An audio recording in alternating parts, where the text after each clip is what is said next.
ॐ पूर्णमदः पूर्णमिदं पूर्णात् पूर्णमुदच्यते पूर्णस्य पूर्णमादाय पूर्णमेवावशिष्यते। ॐ शान्ति शान्ति शान्तिः। ॐ आप्यायन्तु ममाङ्गानि वाक्प्राणश्चक्षुश्रोत्रमतो बलमिन्द्रियाणि च सर्वाणि सर्वं ब्रह्मोपनिषदं माहं ब्रह्म निराकुर्याम्। ब्रह्म निराकरोद निराकरणमस्त्वनिराकरणं मेऽस्तु तदात्मनि निरतेय उपनिषत्सु धर्मास्ते मयि सन्तु। ॐ शान्ति शान्ति शान्तिः। ॐ सहनावतु सहनौ भुनक्तु वीर्यं करवावहै तेजस्विनावधीतमस्तु मा विद्विषावहै। ॐ शान्ति शान्ति शान्तिः।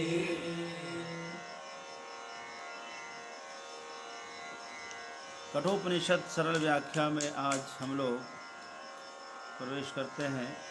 यह 16वां भाग और यह अंतिम भाग है आज का।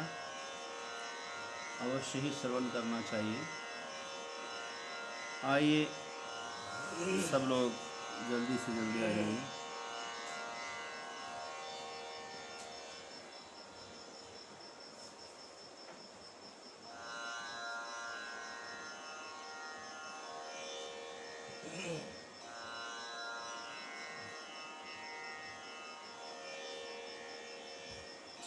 कितना नंबर हो गया था कल?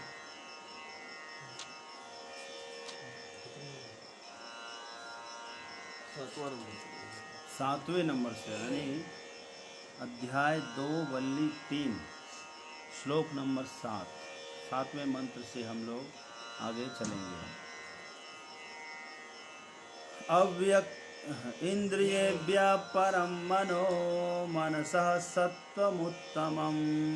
इंद्रियेभ्यः परं मनो मनसः सत्त्वमुत्तमम्। सत्त्वादधिमहानात्मा महतो व्यक्तमुत्तमम्। सत्त्वादधिमहानात्मा महतो व्यक्तमुत्तमम्। इसके पहले चर्चा हुई थी कि इंद्रियाणां पृथक भावं उदय अस्तमयोचयत् पृथक उत्पद्यमानानां मत्वाधीरो न शोचति। ये जो हमारी इंद्रियां हैं, इंद्रियों की उत्पत्ति कैसे हुई है? एक एक इंद्रियां एक एक महाभूत से उत्पन्न हुई है ना। जैसे नासिका है, घ्राण इंद्रिय है, ये पृथ्वी से उत्पन्न हुई है। अश्विनी कुमार इसके देवता हैं। रसनेन्द्रिय है, जिह्वा रसना, यह जो है जल तत्व से, जल भूत से जो है उत्पन्न हुई है, इसके देवता वरुण है। ऐसे ही चक्षु है, यह जो है सूर्य तत्व से उत्पन्न हुई है। नहीं, सूर्य इसके देवता अग्नि तत्व से उत्पन्न हुई है।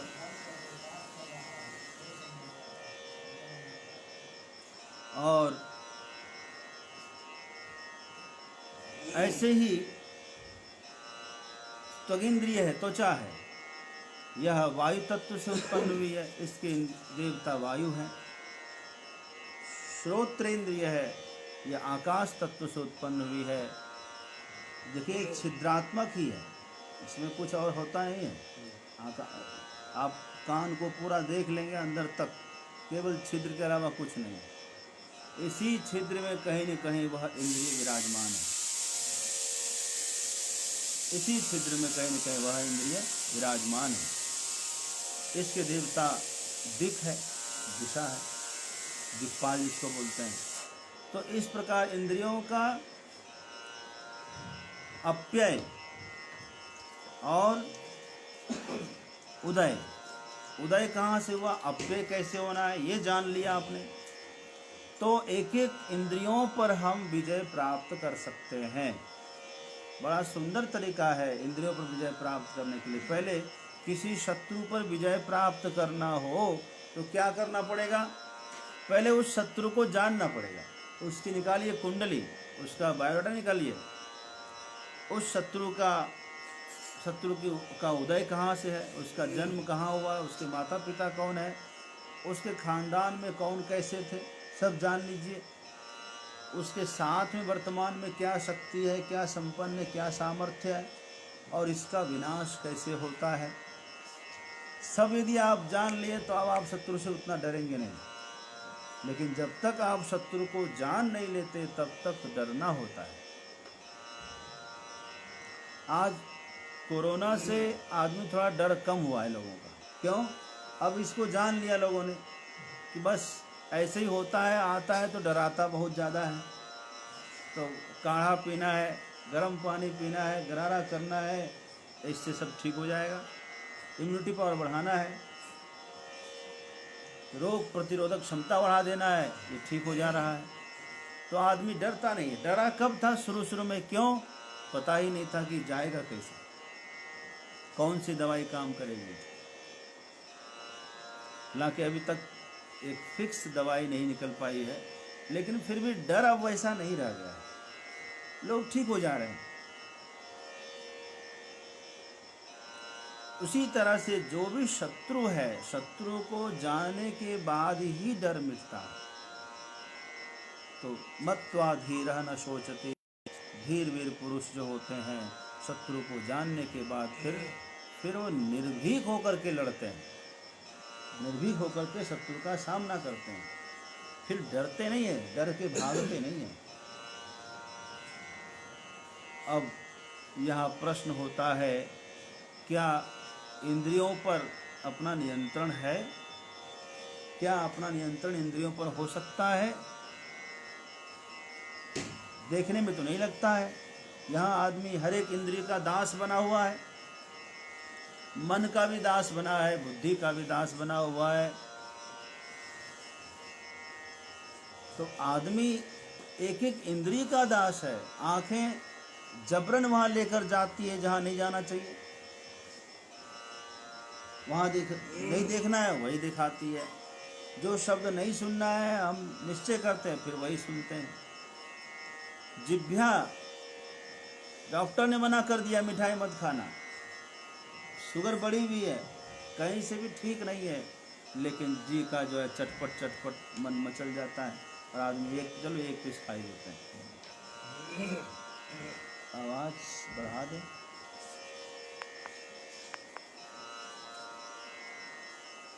अब कैसी आवाज़ है जरा बताइएगा।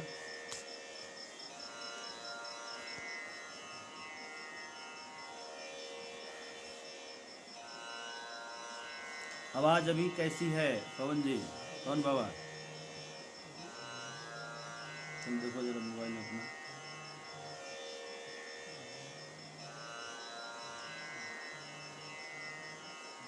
तो मैं बता रहा था कि ये प्रश्न होता है, क्या हम अपनी इंद्रियों पर विजय प्राप्त कर सकते हैं?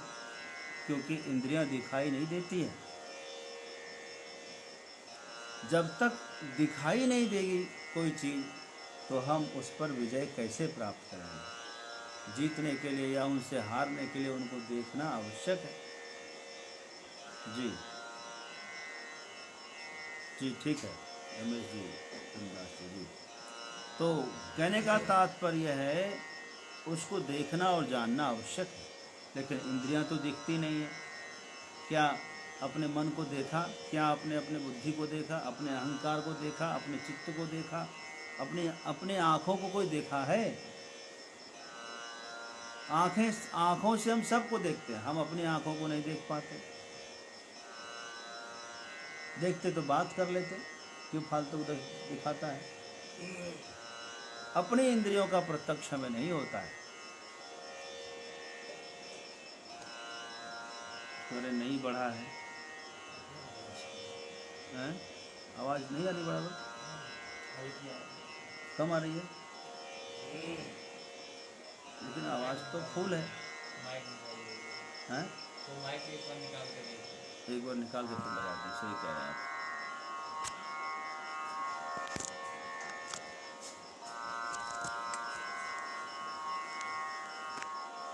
अब हमको बताइएगा आवाज़ कैसी है।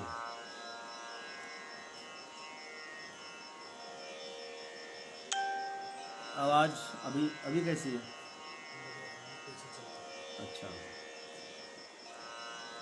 इंद्रियेभ्यः परं मनो मनसः सत्त्वमुत्तमं सत्त्वादधिमहानात्मा महतो व्यक्तमुत्तमम्। ओम।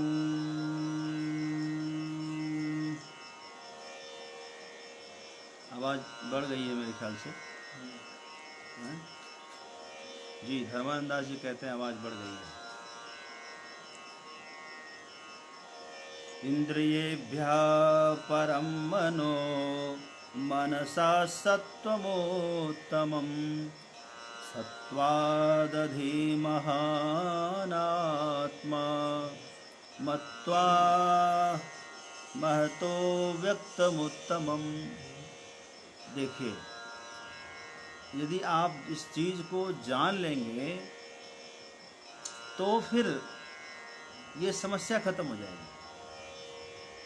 जी विजय जी, रमन विजय जी कह रहे हैं आवाज़ ठीक आ रही है। तो जानना कैसे है ये बता रहे हैं कि देखिए, सबसे पहले समझिए, विषय से इंद्रियों का कोई संबंध नहीं है, स्वतंत्र है। जैसे हम जहाँ बैठे हैं, सामने जो दृश्य है बहुत ही विभत्स है, डरावना है, देखने लायक नहीं है, विवादास्पद है। तो क्या हम मजबूर हैं देखने के लिए? नहीं, इंद्रियां स्वतंत्र हैं, आंखें बंद कर सकते हैं। क्योंकि विषय से स्वतंत्र है इंद्रियां। अपनी आंखों को बंद कर लीजिए, आप बिल्कुल हो गए उपराम। मुँह दो आँख कतहु कोई नाई, लक्ष्मण जी ने कहा था कि नहीं कहा था? आंख बंद कर लीजिए, कोई कुछ नहीं है। दूसरी बात, कदाचित आंखें बंद करने के बाद बारंबार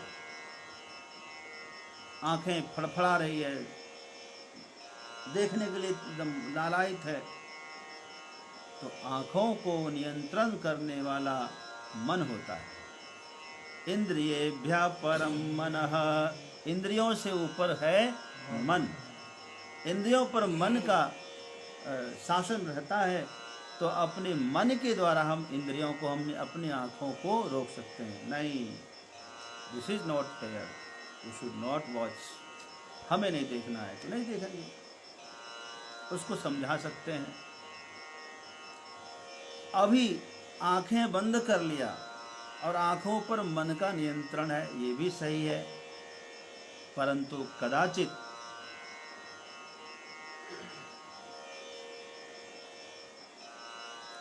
जय गुरुदेव रमन जी,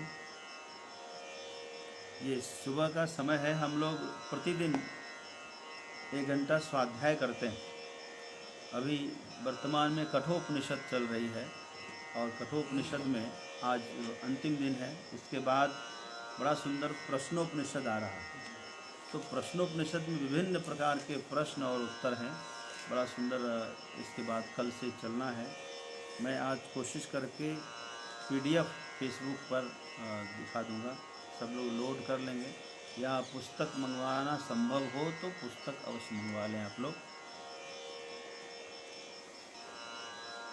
इंद्रियेभ्यः परं मनः, इंद्रियों से ऊपर है मन। और जब मन मचलने तब क्या करेंगे? मन मचल रहा है बारंबार, नहीं देख ही ले एक बार, देख ही ले एक बार, तब क्या करेंगे? मन के ऊपर कौन है? बुद्धि। मन के ऊपर है बुद्धि। मनसा सत्वमुत्तमम, सत्व मतलब बुद्धि। अच्छा, और कदाचित बुद्धि यदि पढ़ी लिखी हो, तार्किक हो, गलत को भी सही करने में समर्थ हो, तरह तरह के प्रमाण उस पक्ष में देने के लिए तैयार हो, तब क्या करेंगे? बुद्धि पर नियंत्रण किसका है? जानना पड़ेगा ना। बुद्धि पर नियंत्रण है अहंकार का। सत्वादधि महानात्मा, महत महत मतलब अहंकार। और जी धर्मानंद दास जी महाराज जी इसको करेंगे, अपलोड करेंगे यूट्यूब पर, आज से शुरू करेंगे गीता को अपलोड करने के लिए। सत्वादधि महानात्मा महतो व्यक्तमुत्तमम्। महत यानी अहंकार, और अहंकार से ऊपर है अव्यक्त। अव्यक्त कहते हैं मूल प्रकृति को, भगवान की माया को। एक बार फिर से श्रृंखला समझिए। विषय से ऊपर है इंद्रियां, इंद्रियों से ऊपर है मन, मन से ऊपर है बुद्धि, बुद्धि से ऊपर है अहंकार, अहंकार से ऊपर है प्रकृति। प्रकृति यानी भगवान की माया, है कि नहीं? जहाँ अपना कुछ नहीं चलता वहाँ प्रकृति चलती है। सभी माया के अधीन है। ईश्वर की माया के सामने किसी की नहीं चलती, वो जैसा चाहे वैसा करवा लेती है। प्रकृति को व्यवस्थित करना है, भूकंप का झटका मार देगी, 10-20 मकान गिर जाएगा, हल्की फुल्की हो जाएगी। क्यों? तो जैसा उनको करना है वो अपना कर लेती है। आज प्रकृति विशुद्ध हो गई है, देखिए समय पर वर्षा हो रही है। इतनी अव्यवस्था बढ़ गई थी कि जगह जगह पानी ही नहीं हो रहा था। श्रावण सूखा निकल जाता था, भाद्रपद निकल गया, पानी नहीं पड़ा, जगह जगह जो है धान की खेती खराब हो रही थी। अब समय पर वर्षा फिर हो रही है। तो ये तो अपॉर्चुनिटी है, ये तो लाभ है, बहुत बड़ा लाभ है इसका। तो इस प्रकार विषयों से ऊपर इंद्रिय, इंद्रिय से ऊपर मन, मन से ऊपर बुद्धि, बुद्धि से ऊपर अहंकार, अहंकार से ऊपर प्रकृति, प्रकृति से ऊपर परमात्मा। ठीक है? प्रकृति से ऊपर, परमात्मा से ऊपर कोई नहीं, परमात्मा से ऊपर कोई नहीं। वह जो है वह सुप्रीम पावर है। हैं?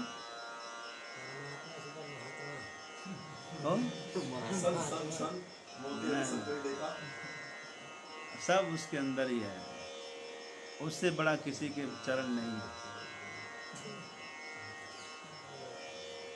अब आइए, सत्वादि महात्मा महतो अव्यक्तमुत्तमम्। अव्यक्तात्तु परः पुरुषो व्यापको लिंग एव च। अव्यक्तात्तु परः पुरुषो व्यापको लिंग एव च। यं ज्ञात्वा मुच्यते जन्तुरमृतत्वं च गच्छति। यं ज्ञात्वा मुच्यते जन्तुरमृतत्वं च गच्छति। अव्यक्तात्तु परः पुरुषो व्यापको लिंग एव च। अव्यक्तात्तु, जो अव्यक्त है यानी माया। अव्यक्त किसे कहते हैं? जो योग माया है, भगवान की माया है, आह्लादनी शक्ति है। श्री राधा रूप में, श्री किशोरी सीता के रूप में, श्री माता पार्वती के रूप में, जो भी है, ब्रह्माणी के रूप में, सरस्वती के रूप में, लक्ष्मी के रूप में, जितनी भी ये शक्ति है, ये जो शक्ति है, इस शक्ति से ऊपर है परमात्मा। अव्यक्तात्तो परः पुरुषः, परम पुरुष परमात्मा, परम पुरुष परमात्मा व्यापकः, वह व्यापक है, वह ओमनी प्रेजेंट है, वह हर जगह उपस्थित है। अलिंग एव च, अलिंग मतलब वह निष्कारण है, उसका कोई कारण नहीं है, वह सबका कारण है, उसका कोई कारण नहीं है। यं ज्ञात्वा मुच्यते जंतु, जिसको जान करके प्राणी मुक्त हो जाता है, समस्त बंधन से मुक्त हो जाता है, वही ब्रह्म है। अमृतत्वं च गच्छति, जिसको जान करके उस अमर हो जाता, अर्थात ब्रह्म स्वरूप हो जाता है। जानत तुम ही हो जाए। न संदृशे तिष्ठति रूपमस्य न चक्षुषा पश्यति कश्चनैनम् सन्दृशे तिष्ठति रूपमस्य न चक्षुषा पश्यति कश्चनैनम् हृदा मनीषा मनसा विक्लिप्तो य एतत् विदुरामृतास्ते भवन्ति। मनीषा मनसा विक्लिप्तो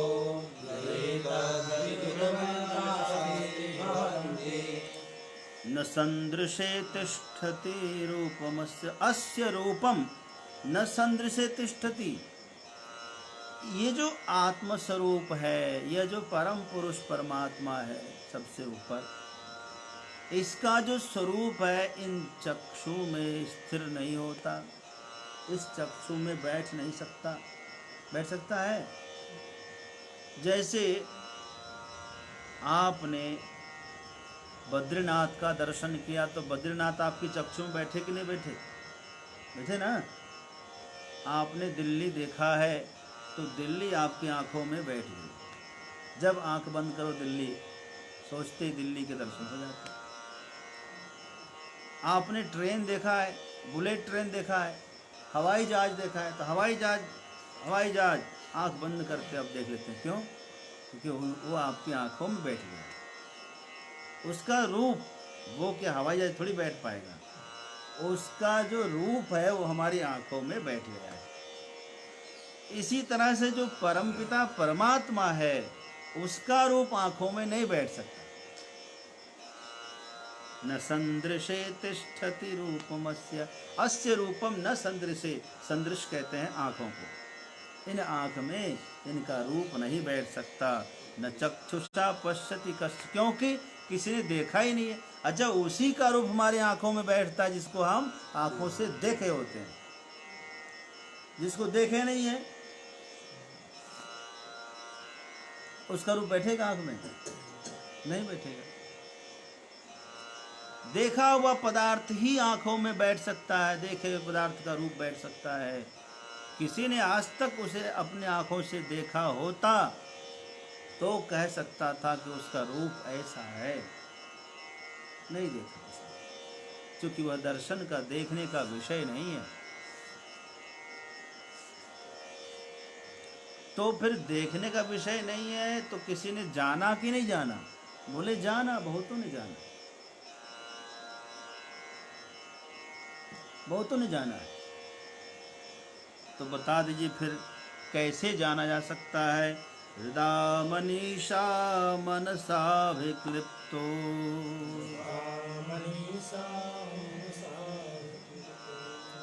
हृदा मनीषा अर्थात हृदय में स्थित जो बुद्धि है, अपने हृदय में स्थित जो बुद्धि है। मनीषा क्यों कहा? मनीषा बुद्धि, ऐसी बुद्धि जो मनः इष्टे इति मनीषा, मनिट से मनीषा बनेगा। इष्टे इति इट, तेन ईशा, मन के ऊपर नियंत्रण करने वाली बुद्धि। जिसने अपने मन को, जिसकी बुद्धि ने मन को नियंत्रित कर लिया, उसकी बुद्धि मनीषा कहलाती है। मनीषा बुद्धि किसके पास होती है? जिसने मन पर ईशन कर लिया, शासन कर लिया। मन कहता है चलो बाजार, नहीं जाना है, गुरु जी की सेवा करना है। मन कहता है गाड़ी चलाओ, तो नहीं चलाना है, पैदल चलना। मन कहता है मोबाइल चलाओ, नहीं चलाना। मन जो कहे उसके ठीक उल्टा करिए। आप मन के गुलाम मत बनिए, मनमोहन दास बनिए। तो मन के विपरीत जब चलेंगे आप, हाँ मन कहे वो मत करिए, लेकिन जो सही है वो करिए, समुचित कार्य करिए, सही करिए। हमेशा जो कर्तव्य कर्म है वह हमेशा करिए। अब आइए, तो मैं कह रहा था अव्यक्तात् परः पुरुषः व्यापक हो गया। न सन्दृशे तिष्ठति विपुमस्य न चक्षुषा पश्यति कश्चन एनम। कोई इसको चक्षु से देखता ही नहीं है तो कोई किसी की आंखों में इसका रूप कैसे बैठेगा। ठीक है, तो कैसे जाना? बोले हृदय मनीषा, हृदय में स्थित जो मनीषा बुद्धि है, मनन करते करते करते जिसकी बुद्धि परिपक्व हो गई, जिन्होंने मन पर नियंत्रण कर लिया, ऐसी बुद्धि से मनसाभिक्लिप्तो, मनन करते करते मन से निश्चय करके हृदय एतद विदुहु, जो इसको जान लेता है, जानते जानते जानते एक बार वह अमृतास्ते भवन्ति, जो जान लेता है वह तो अमर हो जाता है, क्योंकि अपना स्वरूप तो अमर ही है। मरण धर्मा तो शरीर है, इसको हम मैं मान बैठे। हमारा स्वरूप मरण धर्मा नहीं है।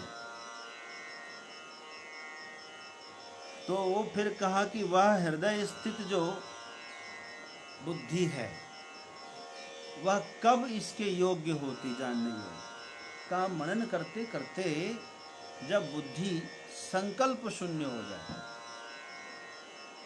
मन में भी कोई कामना न रह जाए।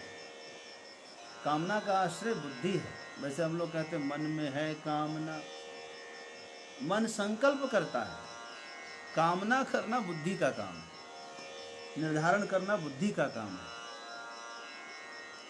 तो कहते हैं कि कब होगा? बोले जब शून्यगत होगा।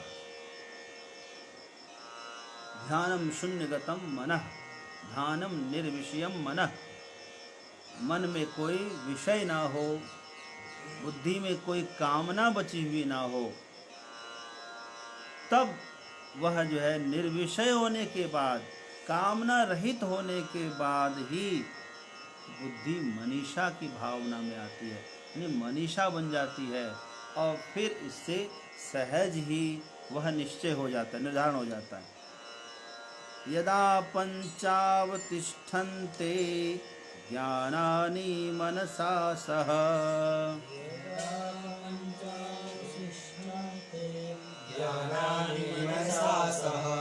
बुद्धिश्च न विचेष्टति तमाहु परमां गतिम्।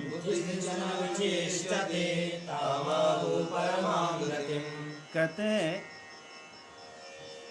यदा पंचावतिष्ठन्ते ज्ञानानि, पंच ज्ञानानि, ज्ञानानि क्यों कहा?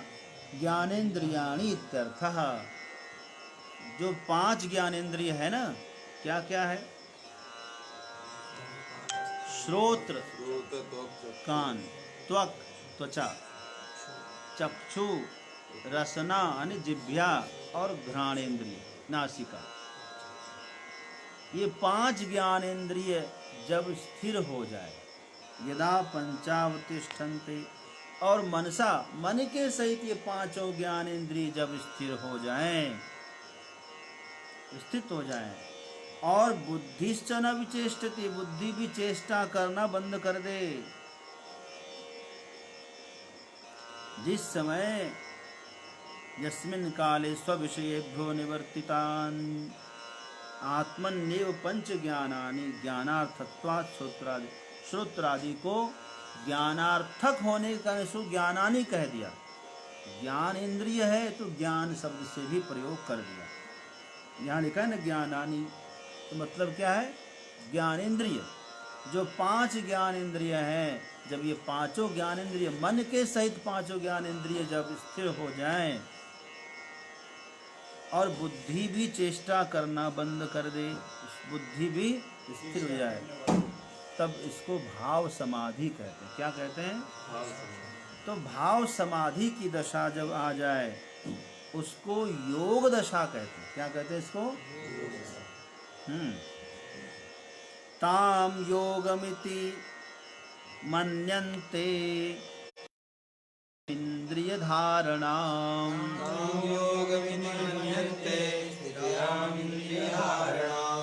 अप्रमत्तस्तदा भवति योगो हि प्रभवाप्ययो। अप्रमत्तस्तदा भवति योगो हि प्रभवाप्ययो। कहते हैं जब मन के सहित पांचों ज्ञानेंद्रियां स्थिर होंगी, बुद्धि जब विषय से कामना से रहित होकर चेष्टा करने से रहित हो जाएगी, तो उस योग की स्थिति को ताम योग धारणामिति मन्यते, उसको योग की दशा कहते हैं। उस इंद्रिय धारणा को ही योग कहते हैं। वास्तव में समत्वम योग उच्चते, क्या यही सम की साधना है।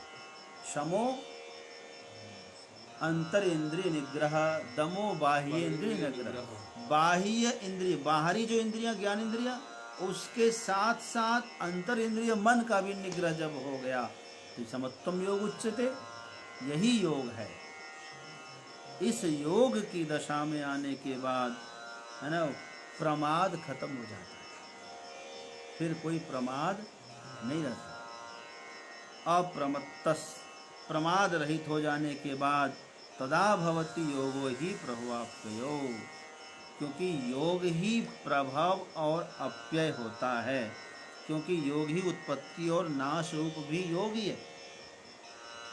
योग से ही विलीन होने की क्रिया होती है, एक दूसरे में लीन होते गए योग है, और जब बाहर आते गए फैलते गए तो प्रयोग है।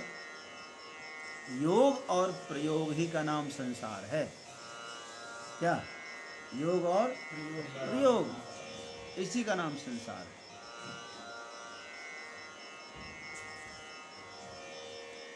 निर्माण हो रहा है तो प्रयोग हो रहा है। अप्रमत्तस्तदा, उस अवस्था में आने के बाद योगी कहलाते हैं। क्योंकि अब ये योग क्यों कहा, वास्तव में तो ये जो अवस्था है वास्तव में योग की अवस्था नहीं है। लौकिक दृष्टि से, साधारण दृष्टि से देखेंगे तो यह तो वियोग की अवस्था है। जो कुछ था सबसे क्या हो गया, वियोग हो गया। सारे विषयों का वियोग हो गया, सारे पदार्थों का वियोग हुआ। लेकिन इसको क्या कहा जा रहा है, योग। मन सब तरफ से हट जाए, बुद्धि सब कामना छोड़ दे, विषयों की कामना छोड़ दे, इच्छा का त्याग कर दे, तृष्णा रहित हो जाए बुद्धि, तो इसको क्या कहेंगे, योग की वियोग है। सबका वियोग हो गया। लेकिन शास्त्र कहता है इस वियोग की अवस्था को ही वास्तविक योग कहते हैं।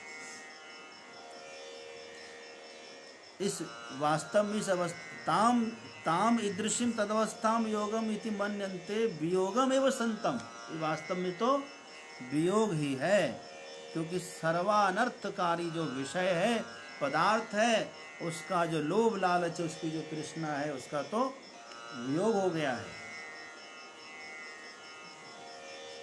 इस अवस्था में ही आत्मा अपने अविद्यादि आरोप से रहित होकर स्वरूप में स्थित हो जाती है। इस अवस्था में आत्मा अपने स्वरूप में स्थित हो जाती है।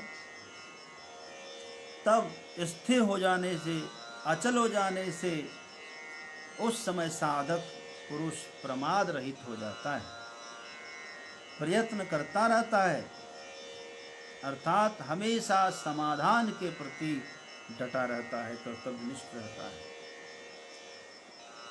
ऐसी स्थिति होती है। ऐसा इस वाक्य से जाना जा सकता है कि योग की दशा में आदमी सोता नहीं है, योग की दशा में सजग हो जाता है, सावधान हो जाता है। सावधानी तो नाम योग है। बोले भाई ध्यान से जाना मतलब सावधान होकर जाना, तो सावधानी तो सबसे बड़ा ध्यान है। जब आप आंखें बंद करके भ्रिकुटी के मध्य में अपने मन को स्थिर करते हैं और स्मरण करते हैं प्रभु अपने इष्ट का, तो आप पूरी तरह सावधान हैं। शब्द साधना करते समय जब आप आंखों को बंद करते, कान को बंद करते, अंदर के ध्वनि को सुनते हैं, नाद को सुनते हैं, नादानुसंधान करते हैं, तब तो आप बिल्कुल सावधान हैं। तो अत्यंत सावधानी का नाम योग है। अतः उस दशा में बुद्धि की चेष्टा का भी अभाव है। उस समय मन भी स्थिर हो जाता है। करते करते करते मनहु तजय चंचलाई हो, मन भी चंचलता का त्याग करता है। प्राण स्पंद बंद हो जाए मनहु तजय चंचलाई हो, प्राण स्पंदन भी रुक जाता है।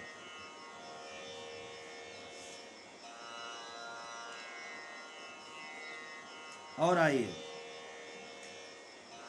क्योंकि वह ब्रह्म चेष्टा का विषय नहीं है।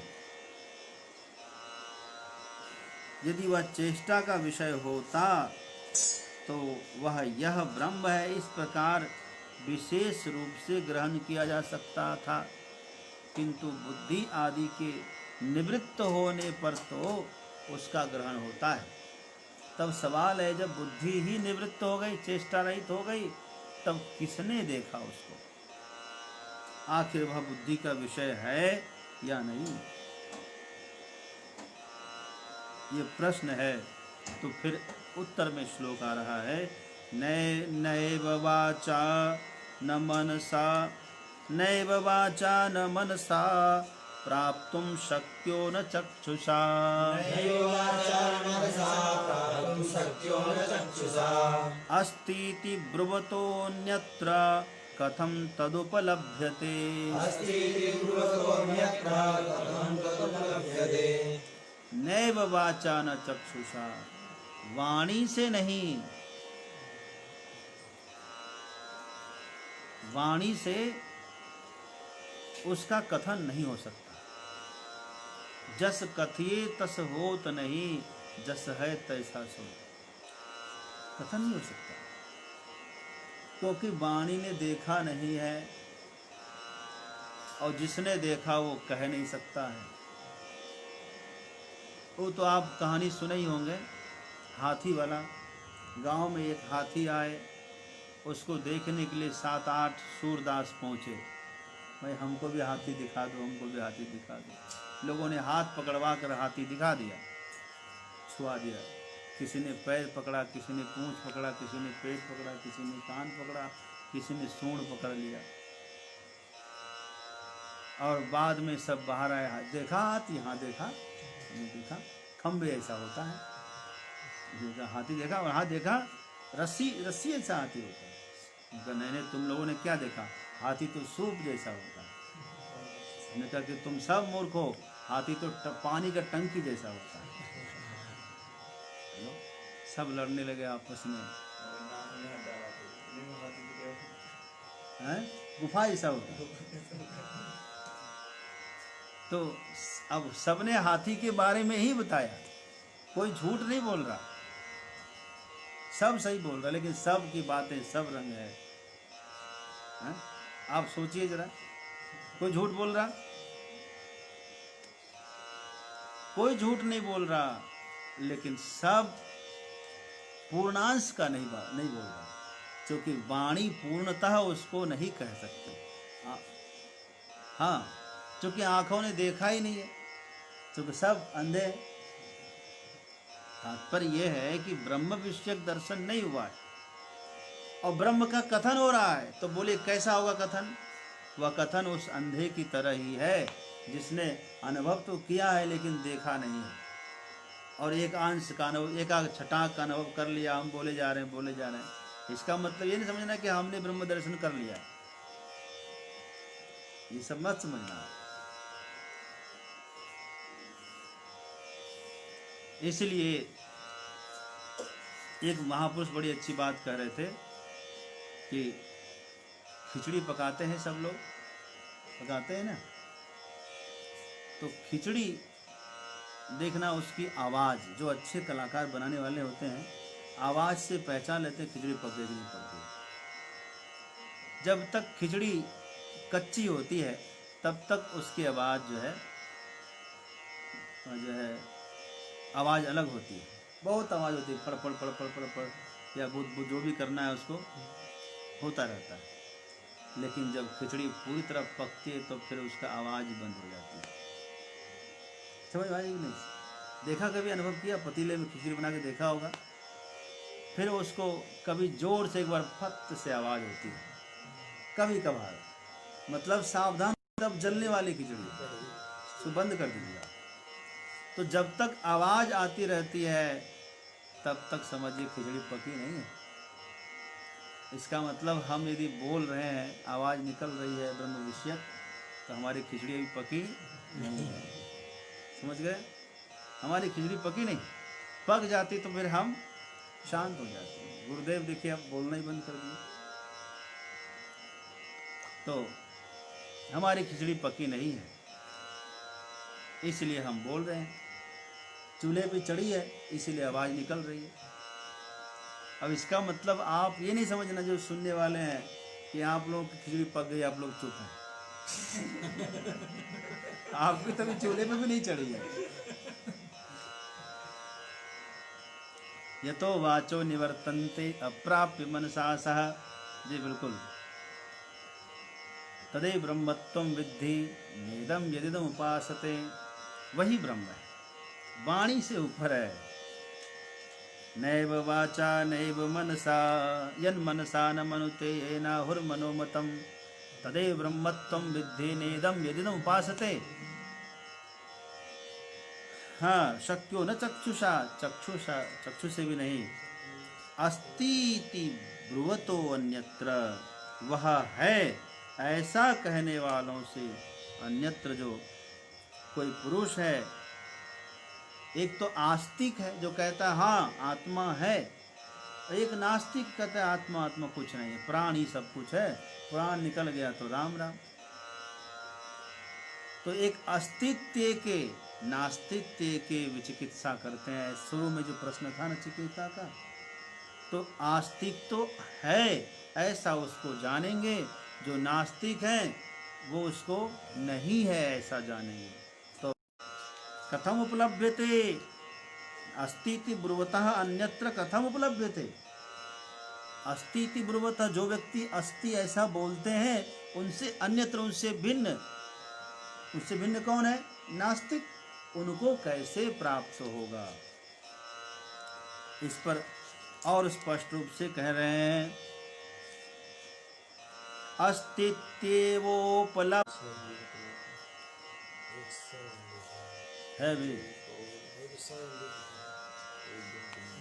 तो मैं निवेदन कर रहा था, अस्तित्वोपलब्धव्य तत्वभावेन चोभयोः, अस्तित्वोपलब्धव्य लब्धस्य तत्वभाव प्रसीदति।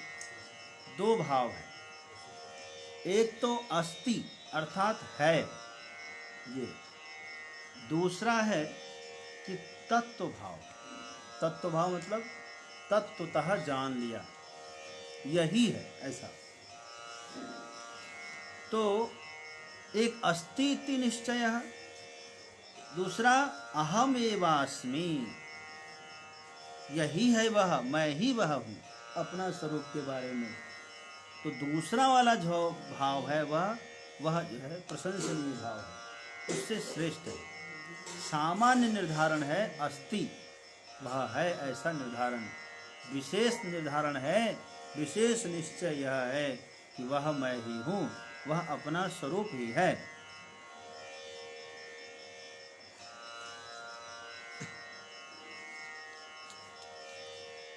यदा सर्वे प्रमुच्यन्ते कामा येस्य हृदि श्रिताः, यदा सर्वे प्रमुच्यन्ते कामा येस्य हृदि श्रिताः, अथ मर्त्यो मृतो भवत्यत्र, अथ मर्त्यो मृतो भवत् यत्र ब्रह्म समुष्ण्यते।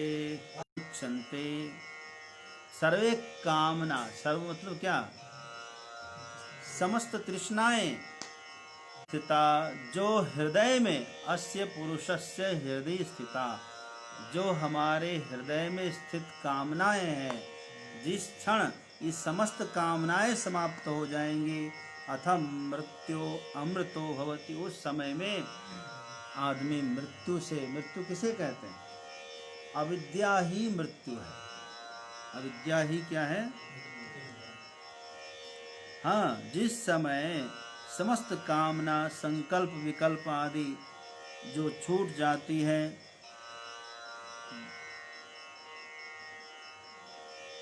तब फिर आत्मज्ञान आत्म साक्षात्कार से जो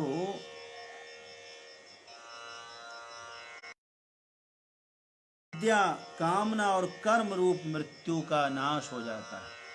कामना समाप्त हो गई, कर्म भी समाप्त हो गया। कामना कर्म और अविद्या का नाम ही मृत्यु है। जब तक कामना है तब तक मृत्यु है। कामना खत्म, मृत्यु खत्म। अविद्या है इसीलिए मृत्यु है। अविद्या क्या है, किसे कहते हैं अविद्या? अविद्या कहते हैं अनात्म सूचि, अनित्या सूचि, है ना? अनित्य कैसे है?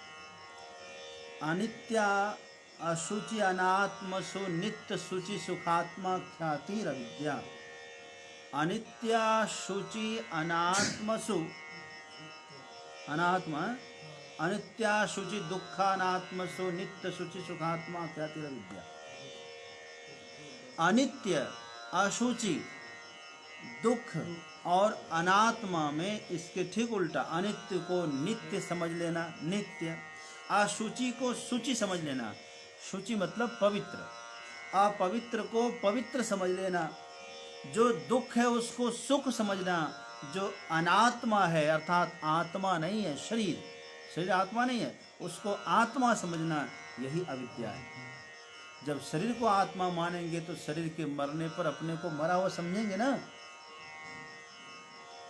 जब तक शरीर को आत्मा मान बैठेंगे तो शरीर को, शरीर के जन्म से अपना जन्म, शरीर के मृत्यु से अपनी मृत्यु समझेंगे। और जिस दिन अविद्या का नाश हो गया तो हम तो अमर हैं। हमारा स्वरूप तो ऐसा ही है। अथ मृत्यु अमृत, उसी क्षण वह अमर हो जाता है। अत्र ब्रह्म समुष्णुते, वह ब्रह्म भाव को प्राप्त कर लेता है। यदा सर्वे प्रभिद्यन्ते हृदयस्येह ग्रन्थयः,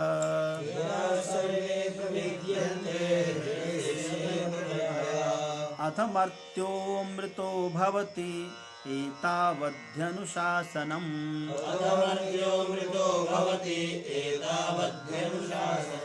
यदा सर्वे प्रभिद्यन्ते, जब, जिस समय, इस जीवन में ही, यदा मतलब जिस क्षण, संपूर्ण ग्रंथस्य हृदयस्य इह ग्रंथयः, सर्वे अपि ग्रंथयः प्रविद्यन्ते, सारी ग्रंथियां छूट जानी चाहिए।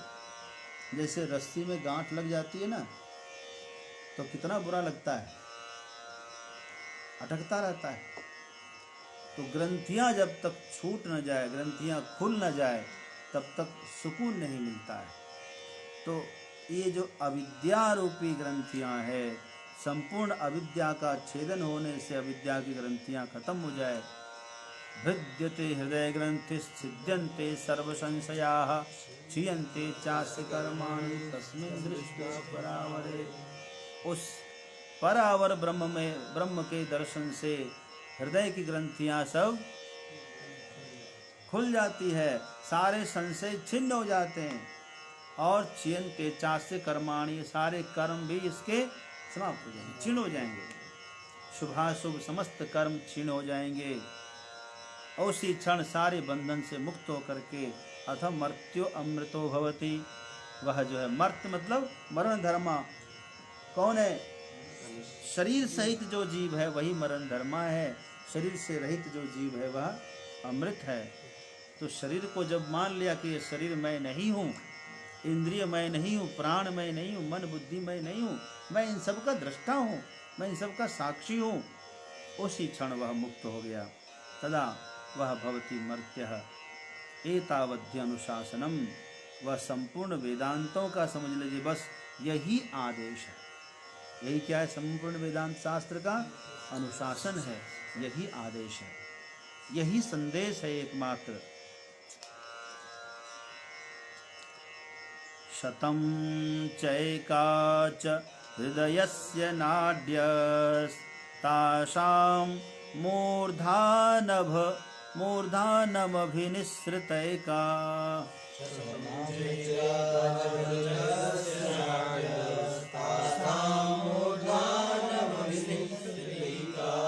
तयोर्ध्वमायन्नमृतत्वमेति विश्वाज्ञा उत्क्रमणे भवन्ति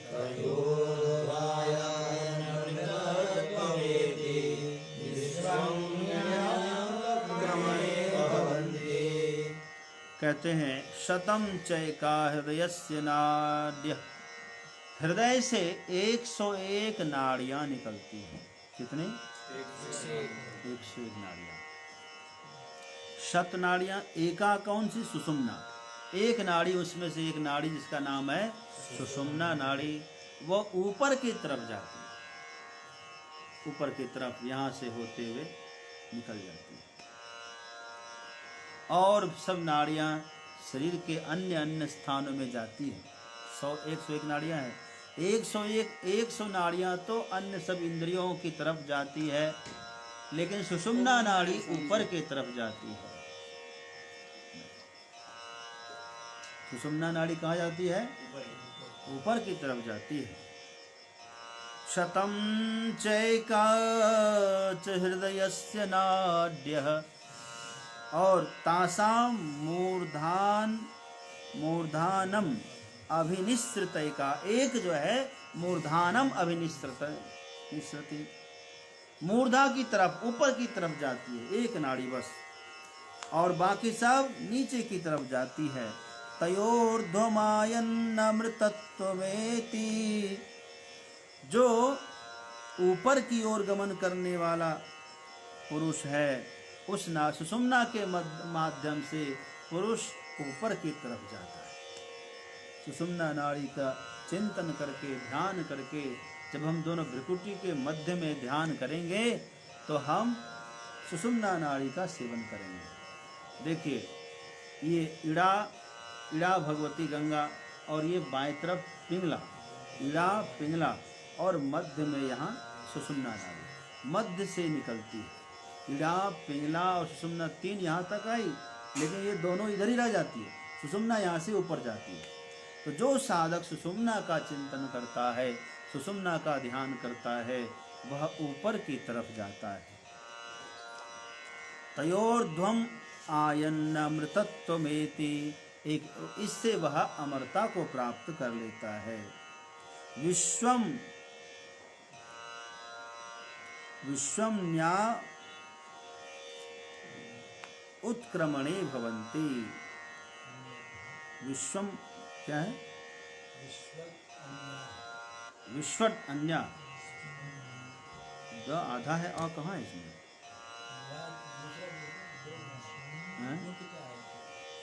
नोट हुआ है, नमूट हुआ है। विश्वंगन्या, हाँ, विश्वंगन्या से बस, विश्वक अन्या, अर्थात वह जो है, अन्या मतलब शेष नाड़ियां जो है विश्व की तरफ, संसार की तरफ फैली हुई है, और वह संसार की तरफ जो है उत्क्रमण अर्थात जन्म मरण की तरफ ले जाती है। केवल सुषुम्ना नाड़ी जो है वह ब्रह्म की तरफ ले जाती है, अमृत की ओर ले जाती है, और बाकी सब नाड़ियां अधोमुखी है। इसलिए अधः क्या है? संसार है, जन्मना मरना, जन्मना मरना, प्राणोत्सर्ग आदि क्रिया में ले जाता है। तो ये तो ध्यान जब करेंगे, साधक जब चिंतन करता है, बैठ करके आसन लगा करके सुषुम्ना का ध्यान करता है, तो अपने सुषुम्ना नाड़ी के माध्यम से उसकी ऊर्ध्वगति होती है, मूर्धा में निवास करता है। और बाकी सुषुम्ना के अलावा विश्वक अन्या विश्वक उत्तमने भवन्ति, अन्याः नाड्यः, जो जितनी नाड़ियां हैं वह सब विश्व की तरफ अर्थात संसार की तरफ ले जाती है। सुषुम्ना नाड़ी परमात्मा की तरफ ले जाती है। अंगुष्ठ मात्रः पुरुषोऽन्तरात्मा सदा जनानां हृदये सन्निविष्टः। अङ्गुष्ठमात्रा पुरुषोऽन्तरात्मा सदा जनानां हृदये सन्निविष्टः। अंगुष्ठमात्रः पुरुषः अंतरात्मा। अपने स्वरूप का ध्यान कैसे करेंगे आप, जरा सोचिए। उपनिषद कहती है उसका परिमाण अंगुष्ठ मात्र है। अंगुष्ठ परिमात्र क्यों? आत्मा का तो कोई परिमाण होता नहीं, फिर क्यों कहा अंगुष्ठ परिमाण वाला है पुरुष है? क्योंकि जिस गुफा में वह बैठा है, कहाँ बैठा है? हृदय रूपी गुफा में बैठा है। कहाँ बैठा है वह? तो हृदय का परिमाण कितना है? अंगुष्ठ मात्र। हृदय को आप नाप लीजिए, हृदय का परिमाण। हृदय में जो आकाश है वो अंगुष्ठ परिमाण वाला है, वो संपूर्ण आकाश में व्याप्त है, इसलिए उसको भी अंगुष्ठ मात्रा पुरुषो। उस स्वरूप का ध्यान करे, चिंतन करे। अंगुष्ठ मात्र पुरुषोऽन्तरात्मा सदा जनानां हृदये सन्निविष्टः। वह कहाँ रहता है? हृदय में रहता है। ईश्वरः सर्वभूतानां हृद्देशेऽर्जुन तिष्ठति। भ्राम्यन् सर्वभूतानि यन्त्रारूढेन मायया।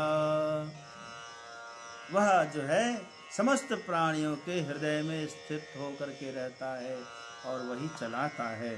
अंगुष्ठ मात्रः पुरुषः तं स्वाच्छरीरात् प्रबृहेन्।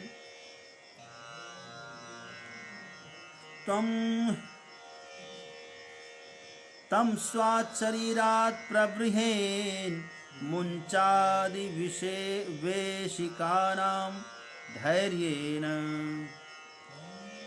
तं स्वाच्छरीरात् प्रबृहेन् मुञ्चादि वेशिकां धैर्येण।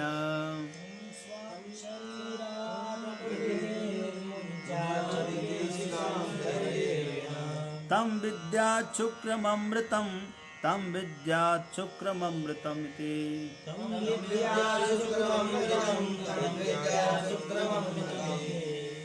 तं स्वात् शरीरात् प्रबृहेन्। जो अंगुष्ठ मात्र पुरुष है, शरीर के हृदय के में आकाश में, हृदय रूपी आकाश में अवस्थित है, उसके लिए कहते हैं कि धैर्य पूर्वक अपने शरीर से बाहर उसको निकाले। तम स्वात् शरीरात् प्रबृहेन्। उसको अपने शरीर से बाहर निकालिए, हृदय आकाश से बाहर निकालिए। कैसे निकालेंगे? कहा मुंजादि वेशिका। मुंजादि मुंजाद ईशिकाम। जैसे मुंजात ईशिकाम निष्कासयति। मूंज देखेंगे आप, जो गांव में रहती माताएं मूंज लाती है खेत से और उसमें से बीच में से ईशिका निकाल लेती, सीख। मूंज से क्या निकालती है? सीख। और उस सीख से बनाती है तरह तरह के उपकरण। सुपड़ा बनाती है, डलिया बनाती है, क्या बोलते हैं उसको, सामान रखने वाली टोकरी बनाती है मूंज से।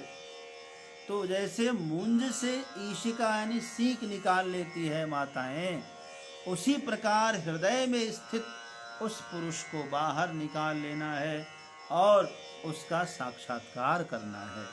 ये कैसे होगा? ध्यान से होगा। तम स्वात् शरीरात् प्रबृहेन् मुंजात इव ईशिकाम। धैर्य मतलब एक ही दिन में होगा।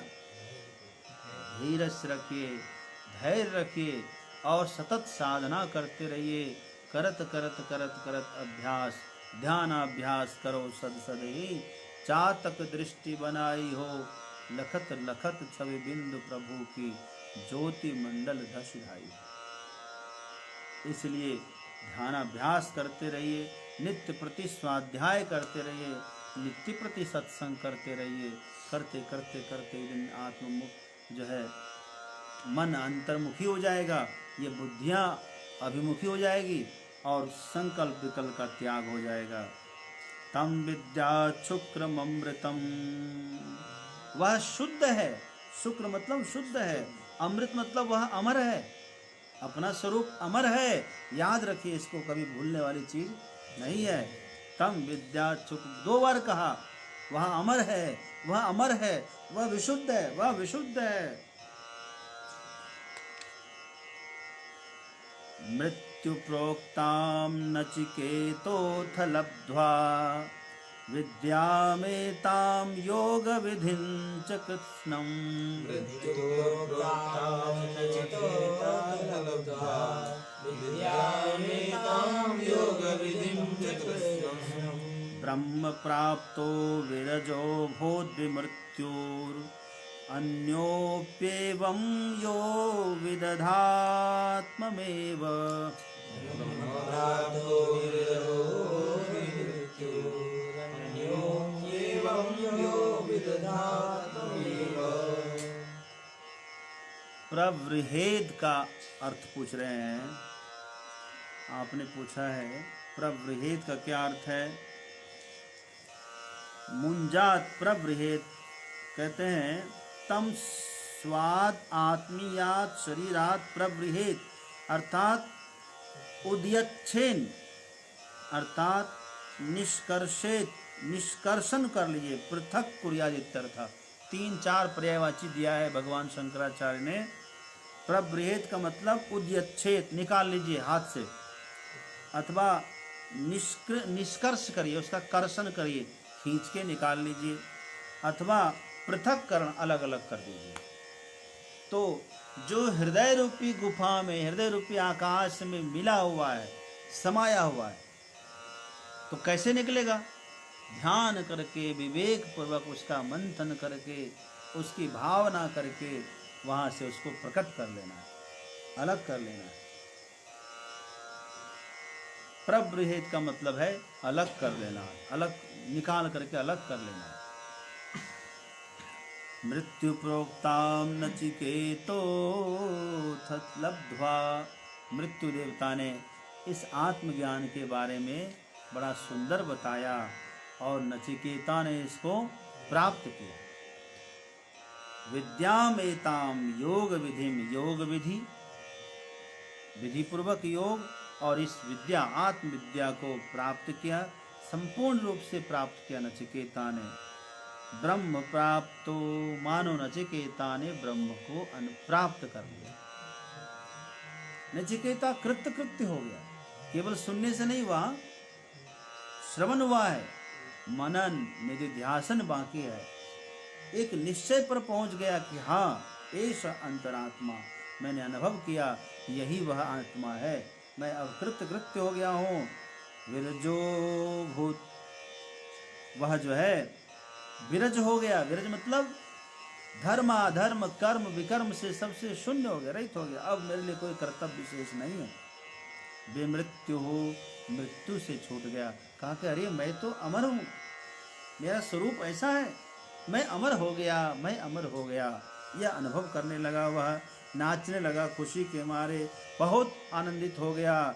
अन्योप्येवं यो विदध्यात्ममेव, दूसरे भी, कोई दूसरे व्यक्ति भी इस अध्यात्म तत्व को इस प्रकार जानेगा तो वह भी उसी तरह आनंदित हो जाएगा जिस प्रकार नचिकेता हुआ।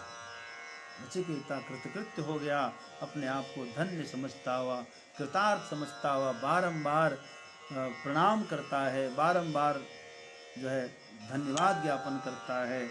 आपकी कृपा से हमने उस तत्व को जाना, यही मेरा अंतिम वर था और अंतिम वर आपने बहुत बढ़िया से दिया। हम बारंबार आपका धन्यवाद ज्ञापन करते हैं। प्रसन्नतापूर्वक वह घर की ओर प्रस्थान करता है। नचिकेता भी खूब आशीर्वाद लेकर के यमराज महोदय भी कृतकृत हो गए कि ऐसे सुदृढ़ और सुविज्ञ शिष्य को प्राप्त करके इतना सुंदर इस ज्ञान का प्रचार प्रसार हुआ। और अब यह इस कर्म रूपी जो है कर्म विज्ञान यानी अग्नि विज्ञान और जो है आत्म विज्ञान, इन दोनों परंपराओं को जान करके साधक अनायास ही अपने स्वरूप की प्राप्ति कर लेगा, अपने सारे दुखों से छूट जाएगा, सारी भ्रांतियों से, अविद्या से वह दूर हो जाएगा। इस प्रकार अंत में एक बार फिर से जो है शांति मंत्र हम लोग सब लोग दोहराएंगे और फिर इसको प्रणाम करेंगे।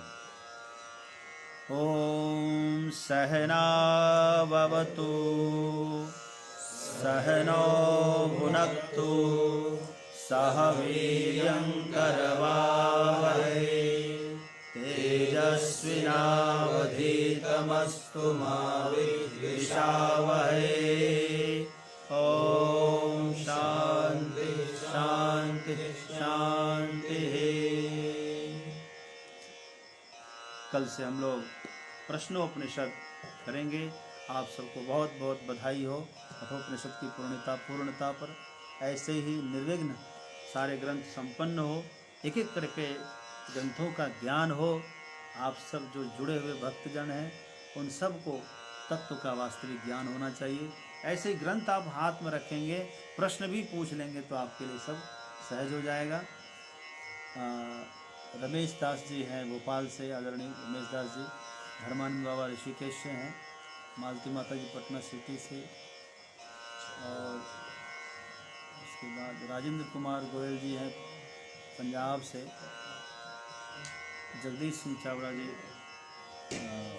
गांधीनगर। ऋतु शर्मा, ऋतुबेन जी इस बार आई है, आज पहली बार दिखी है। ऐसे ही रोज़ आप इस स्वाध्याय में शामिल हो सकती हैं। 7:30 बजे से याद रखिएगा, लेकिन सवेरे नींद खुलेगी वही इस अपॉर्चुनिटी का लाभ ले सकेगा। और मिला माता जी सुनाम पंजाब से हैं, और पवन बाबा ऋषिकेश से हैं। जय गुरुदेव। निशांत यादव छोटू आप जो हैं फिरोजाबाद से हैं। सुलोचना शर्मा जी, सुलोचना माता जी राजस्थान से हैं। और मुन्ना सिंह जी चंपारण, बगहा चंपारण बिहार से हैं, आपको ओम नमो नारायण। और बबीता गुप्ता सिंघानिया आप काठमांडू से हैं, नेपाल से, आपको ओम नमो नारायण। और महेश कुमार दुबे जी इटारसी मध्य प्रदेश से हैं। और रमन विजय जी आप समस्तीपुर सरसौना बिहार से हैं, आपको ओम नमो नारायण। पवन चोपड़ा जी लुधियाना से हैं, आपको भी ओम नमो नारायण जी। सुनीता बहन जी बम्बई से हैं, आपको ओम नमो नारायण। मनोज कश्यप जी आप मुंबई से हैं, मुंबई में देखते हैं, बहुत सुंदर ओम नमो नारायण आपको। सुनीता अग्रवाल, सुनीता बहन जी अपने कलकत्ता से हैं, आपको भी ओम नमो नारायण। गीता जोशी जी रतलाम मध्य प्रदेश से। और राहुल शाह जी पश्चिम बंगाल बेलदा से। और राजन सिंह जी आपको ओम नमो नारायण है।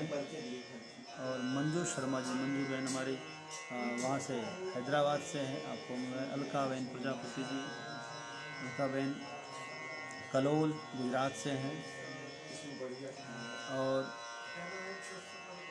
काकली भट्टाचार्य जी को भी ओम नमो नारायण है। ऐसे ही उपनिषद में आप भाग ले सकते हैं। कल से प्रश्नोपनिषद चलाएंगे। राजेंद्र शर्मा जी हैदराबाद से हैं, आपको ओम नमो नारायण है। रेखा अग्रवाल जी ओम नमो नारायण आपको। और शारदा सिंह जी वाराणसी से। सीमा केदिया दिल्ली से हैं, आपको ओम नमो नारायण है। और इस प्रकार जो है आप सभी को बहुत बहुत साधुवाद, बहुत बहुत बधाई। ओम नमो नारायण। मैं विश्राम लेता हूँ, कल फिर मिलेंगे 7:30।